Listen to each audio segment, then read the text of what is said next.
Welcome to the Week 12 edition of Friday Night Fever. I am Avery Hilliard. And I'm Daniela Oropeza. You know it is playoff time, and some schools were playing round 2 tonight, while some were just getting started in round 1. 1A through 4A had their second round of playoffs tonight. Yeah, and 5A through 7A had their first round. And speaking of the first round, my game of the week featured two giants in 7A that battled it out on the field tonight. Let's check out those highlights. A Friday Night Fever Game of the Week is sponsored by Game Day Haircuts.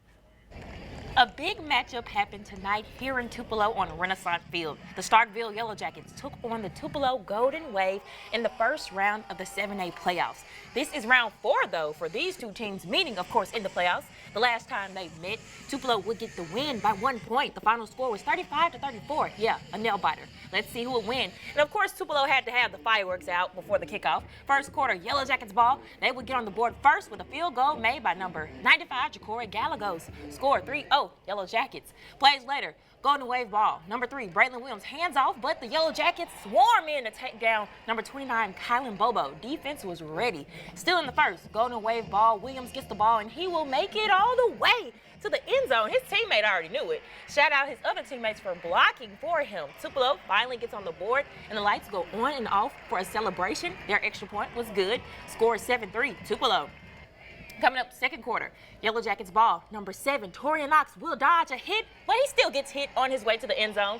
Yellow Jackets get on their board. The crowd, y'all, they loving it as well. We got a teammate celebration right here. Score 10-7 Starkville. Again, there goes the crowd loving it.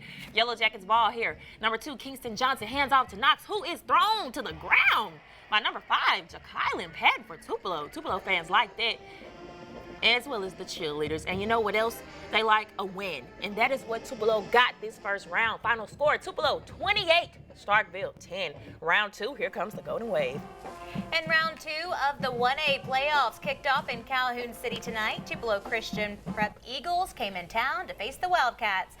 And we pick things up in the first quarter with the Wildcats up 12-0. Wildcats with the ball and a handoff to Demarius Pittman with a nice run. The band getting people fired up. Later, Pittman gets the ball again, taking it deep into TCPS territory, certainly making all of these fans proud.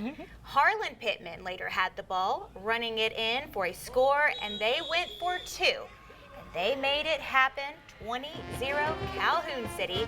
That was a big move, setting the tone for tonight's playoff game. TCPS had the ball, trying to make something happen.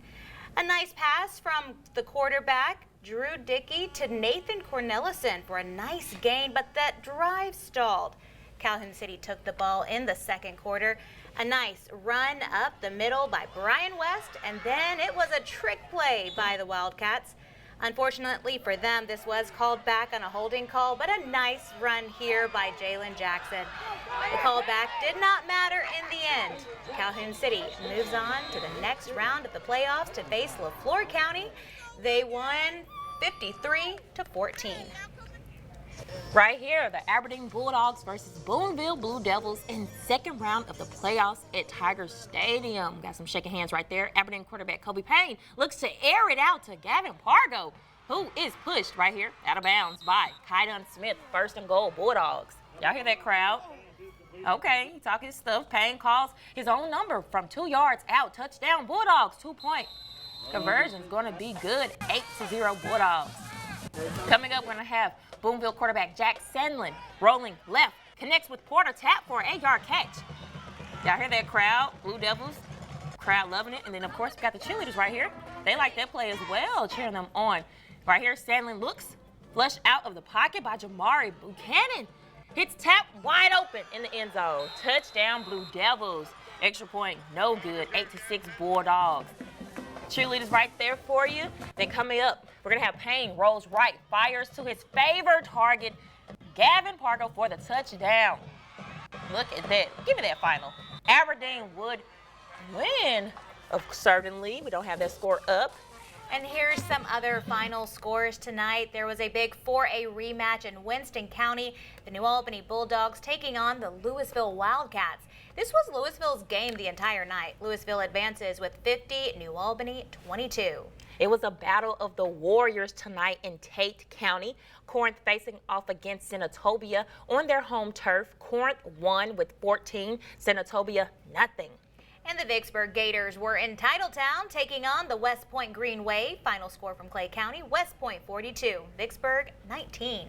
Now, if you see we missed a score, as the Aberdeen score was not up there, we apologize. Please do not hesitate to send it to us via Facebook or by email. We want to make sure we highlight all the teams that we can. And we also want to highlight our bands. They bring the tunes to help these players stay in it. So let's check out the Boonville Blue Devil Band. 1, 2, ready, 3.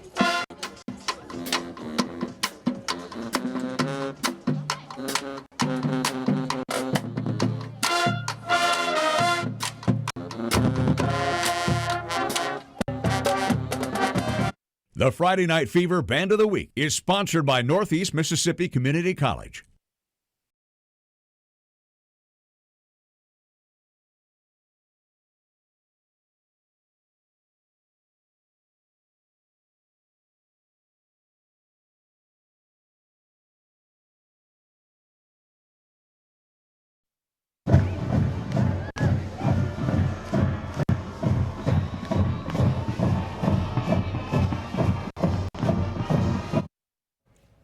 Thank you again to the Itawamba AHS cheerleaders. You all look good, ladies. And by the way, Aberdeen did get that win earlier tonight, 58-39 over Boonville.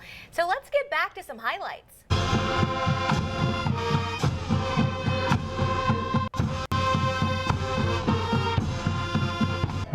Itawamba Indians took on the Kosciuszko Whippets. Kosciuszko Caden Wade passes to Jontavius Roundtree. Roundtree takes off all the way down to the end zone. Touchdown for the Whippets. I guess the band helped with that. They sounded good, and now we got a touchdown, and the crowd going crazy. Then the cheerleaders, they'll be coming up because they love this as well. It's going to take a minute to get to them because we got to still, there we are. There we go, ladies. Now, the Whippets, they will have the ball next after the cheerleaders. The Whippets right here with the ball. There's the snap. And it's too high for Caden Wade to catch. It goes up and over his head. Even so, Wade goes for the ball to pass. But Itawamba takes possession. They hyped up right there, crowd. I hear the band playing in the background. Let's go. Plays later. The Indians, they're going to snap the ball. Ashton Hoots passes to Xavier Waters, who takes off running outside, but the Whippets, Amari Raleigh and Jontarius Heron stop him, and Waters to fumble the ball, and the Whippets recover it. Final score to this game will be Kosciuszko 40, Itawamba 14. And let's head out to the Delta. The Lafayette Commodores hit the road jack to battle the Cleveland Central Wolves in the opening round of the 5A playoffs opening quarter, second play from scrimmage. It's not the way the Commodores wanted to start. They fumble that ball, and it is recovered by the Wolves control Cleveland. So Cleveland Central in great field position will capitalize on this very next play. Nathaniel Lessie hit the speed sweep, turns the corner, and then turns it upfield and scoots into that end zone. And just like that, Cleveland Central on top 6-0. And then the Commodores weren't letting the game happen that easy. Justice Vaughn on the handoff takes it up the middle. He picks up 20 yards on the carry inside the Wolves territory. An exciting moment, but the Commodores will get on the board when McLean Corbin scores from a few yards out to tie this game. How exciting. Now, however, at the end, Commodores did fall short, 35-28. The Grenada Chargers rolled into Ridgeland looking to defend their title. Now it's been an impressive turnaround by Coach Todd McDaniel in short time with the Titans, but let's keep to see if he had the same season. It was off to a great start as Ashton Gordon punches it in from a few yards out, but the Chargers respond quick as Malik Taylor takes this one up the cut and into the end zone. Tie game right there. Titans looking to answer back, but the ball is on the turf and the Chargers recover. And that's going to set up guess who? Yeah, Taylor once again. You see him right there as he takes this 154 yards to the house. Look at that man go. Mama, that's a bad man right there. But the Titans controlled the second half to take down the defending champs. Ridgeland would win 35-28. And let's head out to Lanier High for this matchup. The Warriors from Pontotoc look to spoil the Bulldogs' great season. Warriors took the ball first, and they are going to strike first. And look at that. Portland's pass pulls the option here and speeds past the defense all the way to the end zone. Pontotoc leading early. The offense got off to a fast start, but what about special teams? Lanier looking to punt, but here comes Keontae Griffins with that block. What a play. And that sets up the Warriors, and they take advantage as pass. What a name for a quarterback. Launches one down the field.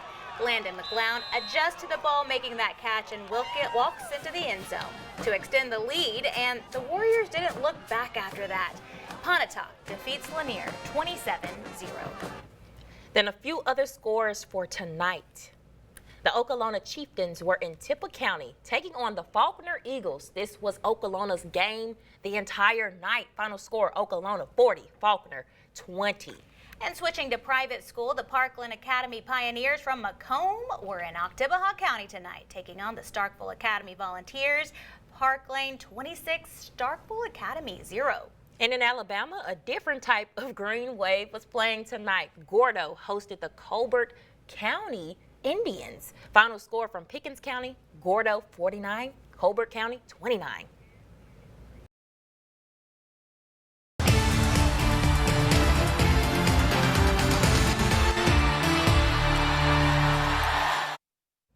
Welcome back, everyone. Number 7 Ole Miss takes on Florida at home tomorrow at 6 on ESPN. Yes, and if they get that win, they could lock the vault undefeated. So let's hope. Maybe a little bias over here.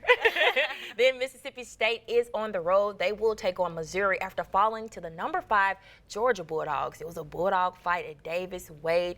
They had a fight at the beginning, but you know, Georgia, they're tough. Yeah, they are very tough. We know that. They are very tough. And Ole Miss, they're tough this year too. So hopefully they can get that Florida win and, you know, maybe have some playoff chances. We just have to see. But I know all our viewers are excited. It's just football, football, football. Right. It's coming straight to the end of the season, but it just feel like it's more football. I know.